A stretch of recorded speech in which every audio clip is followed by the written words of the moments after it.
Dans une cérémonie du thé, on appelle ça cérémonie, mais le terme cérémonie est assez nouveau puisqu'il a probablement été développé en anglais lorsque Okakura Kakuzo a écrit The Book of Tea au début du XXe siècle, en 1904. Avant, on ne parlait pas de cérémonie du thé. Donc c'est un petit peu un concept européen, c'est la cérémonie du thé, les geishas à Kyoto qui sont magnifiques et qui nous font un petit thé sympathique. En fait, ce n'était pas du tout ça.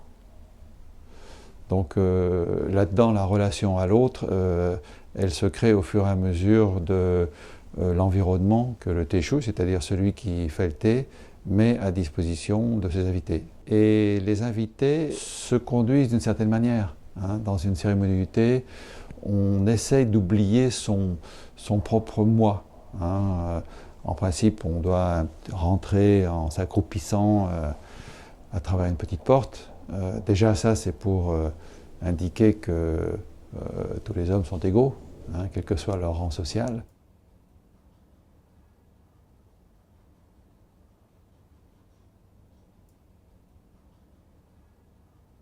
Wakesejaku, c'est justement le moyen pour chacun qui rentre dans un pavillon de thé de mettre entre parenthèses sa propre identité. Wa, c'est l'harmonie, alors c'est l'harmonie avec les autres, c'est l'harmonie avec l'environnement. C'est la pureté, donc vous avez vu, il y a les Yutsukubai, on se lave les mains avant de rentrer dans le pavillon de thé.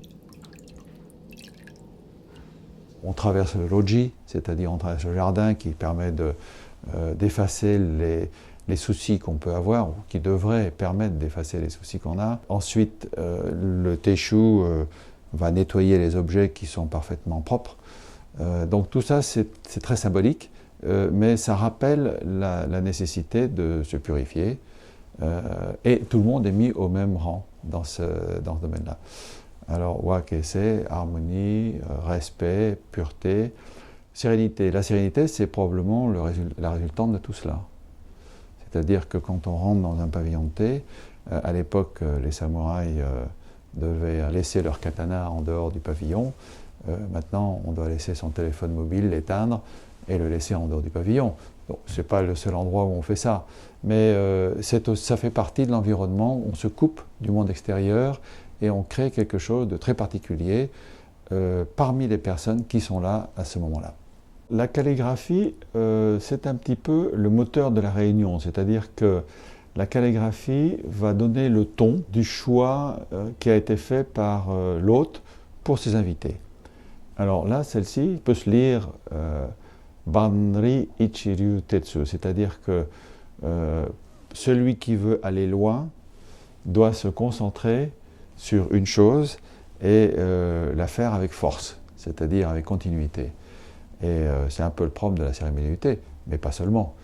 Quand on veut réussir et quand on veut faire quelque chose correctement, il faut le faire avec application et de préférence longtemps. Sinon, on n'a pas véritablement de résultat. Le shabana, c'est l'expression de la force de la nature. Et pour faire un shabana, il ne faut pas faire une composition. Ou disons que si composition il y a, il faut que cette composition soit la moins sophistiquée possible et que la fleur elle-même puisse refléter le sentiment de la nature. Là, on a un camélia, un bouton de camélia, il sort, il commence à naître et il nous rappelle que la nature, il faut savoir en prendre soin, il ne faut pas l'estropier, elle est fragile. Donc il reflète aussi ce sentiment de fragilité du jour qui peut être perçu à travers la manière dont le teishu, donc l'hôte, a essayé de mettre en forme cette fleur. Donc ce qu'il faut, c'est une intuition et une émotion. Et la composition doit rendre cette émotion.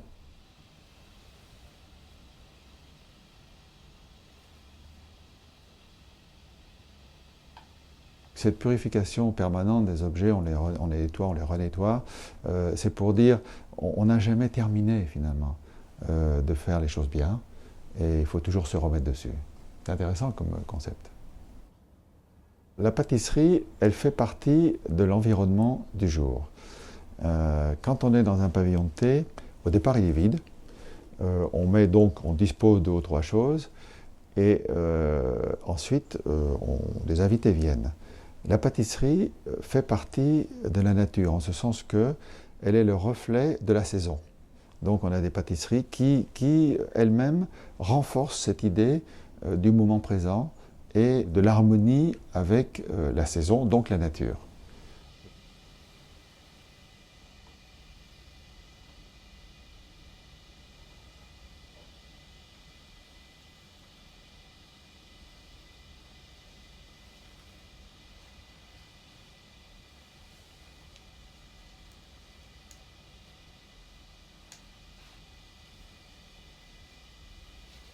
L'univers entier est représenté dans le pavillon de thé. C'est un microcosme, au sens où, dans le cosmos, dans le grand cosmos, vous avez les rayons cosmiques qui traversent et qui éventuellement arrivent sur des planètes et puis font bouillonner la planète à plus ou moins grande vitesse. Dans le pavillon de thé, vous avez cette impression de vide et donc de cosmos. Et comme le pavillon est ouvert sur la nature, vous avez la force de la nature qui rentre dans le pavillon de thé. Alors ça peut être à travers les shoji, ça peut être après un sudare qui est plus ou moins ouvert selon la saison, mais c'est très important d'avoir ce sentiment de la force de la nature qui rentre dans le pavillon de thé. Ce qui est intéressant, c'est que, par exemple, au XVIe, au XVIIe siècle, les jésuites, comme vous savez, sont arrivés au Japon et ont introduit le christianisme. Et ils ont introduit le christianisme auprès des élites, donc des grands samouraïs, des daimyos. Et un certain nombre de daimyos sont devenus chrétiens. L'un d'entre eux, Takayama Ukon, était très connu. Et lui disait, eh bien, quand je vais prier, finalement, je vais dans mon pavillon de thé.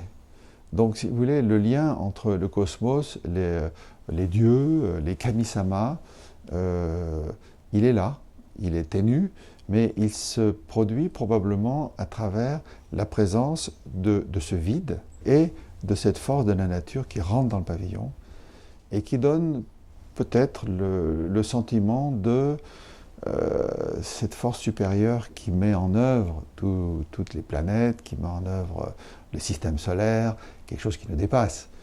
Et c'est peut-être cela qu'on remercie quand on lève le bol avant de le boire.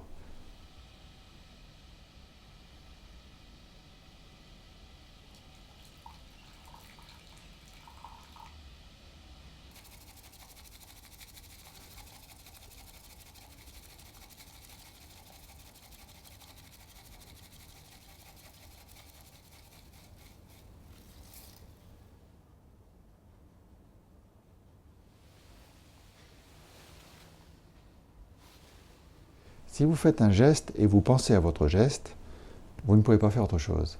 Vous êtes prisonnier de votre geste. Inversement, quand vous faites un geste sans y penser, le geste ne vous appartient plus.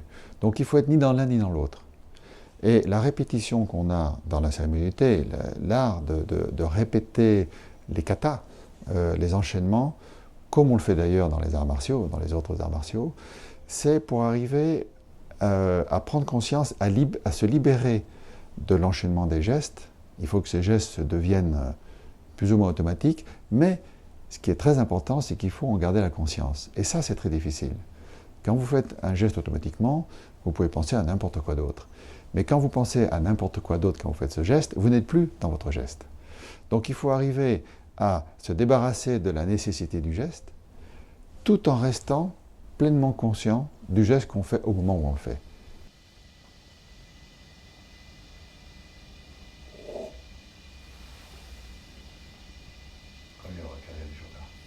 大変結構でございます。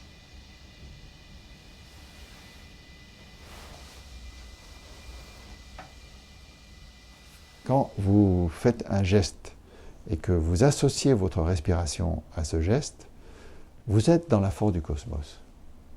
Parce que le cosmos, il est en perpétuelle respiration, en perpétuel mouvement. Nous aussi. Simplement, on n'est pas conscient de notre respiration. C'est la dernière chose à laquelle on pense, si jamais on y pense. Et en fait, dans la cérémonialité comme dans les arts martiaux, la respiration, c'est le moteur. C'est l'élément de base, sans lequel rien ne se produit, parce que c'est la respiration qui va transmettre la force. Quand vous respirez et quand vous incluez votre respiration dans votre mouvement, vous transmettez votre force. Et en particulier dans la cérémonialité, vous transmettez votre force au bol, au thé que vous battez, Et cette force, vous l'offrez à votre invité. L'hôte se retire et l'invité reste un moment dans le pavillon de thé. C'est un peu comme la courbe de Gauss, hein. Il y a un momentum, c'est le moment où les invités vont boire le thé qui a été préparé par l'hôte. Et puis, tout va disparaître. L'hôte va laisser partir l'invité, mais l'invité, avant de partir, va encore prolonger cette communication avec les objets, s'il y en a encore, avec la fleur, avec le kakejiku, qui, pendant la réunion, finalement, était aussi important que lui. Chaque cérémonie du thé est une création. Donc, le pavillon de thé vide. Et quand il est vide, il est comme le cosmos. Il est rempli de force. Et il attend une nouvelle rencontre.